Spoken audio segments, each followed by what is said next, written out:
All right, so the people that subscribe to Buying Tomorrow, I want to thank you for subscribing. I greatly appreciate you coming along with me for this journey, this week's trades.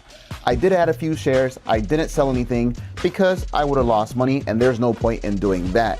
And for the performance for this week, let's take a look. For the week, we're up 1.75%, and I will get into the few shares that I did add as soon as we get over the Beta Technologies earnings. So the CEO of Beta Technologies was on CNBC discussing the earnings report. But before we get into what he has to say, I just want to talk about the numbers. Revenue, 14.7 million. Wall Street was estimating 10 million, and that is up 146% year over year, beating the 8 to 11 million estimate by the company for this year. Growth was driven by service and not necessarily by aircraft. The revenue came from being paid to integrate Beta's propulsion technology, the motors and inverters, into other companies' aircraft programs. They did have a net loss of 148.8 million.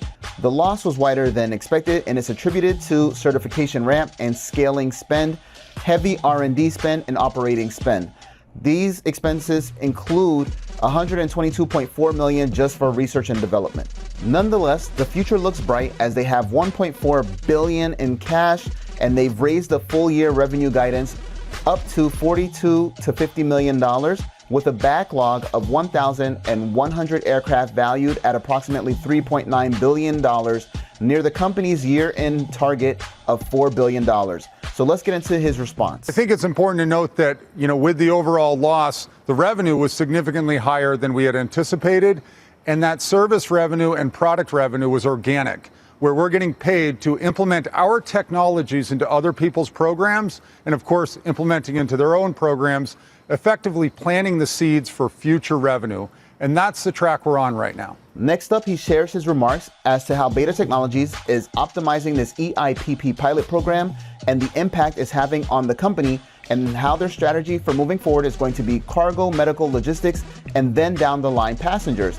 This level of simplicity, where they're working with business to business as opposed to business to customer, removes the complexity of dealing with passengers and developing and continually optimizing routes. It's easier to get certified for the mission they're operating, as opposed to having to certify the aircraft for passenger transport and then try to generate revenue. So the key unlock here with the pilot program is that we get to fly with our customers in the real world while we get paid to do so, starting with medical, like we did with moving the heart, cargo, logistics, and then we'll go on to passenger. So it used to be that certification was a hard line to enter service. Now we get to enter service before certification. So before I get into the portfolio, I just want to let you know I'm not a professional. I'm a guy that's taking a chance on the future before these companies become main staples in American society. So all I did this week was add 5 shares to get to the 100 shares of CATL. Like I said, I'm going to stop here because it is a Chinese company. And then I did add 1 share of SpaceX at approximately $139. Everyone was thinking that once the share started getting unlocked, the price would go down. Unfortunately, as we can see, there is a lot of demand for this stock, and a lot of it is actually locked up with Elon.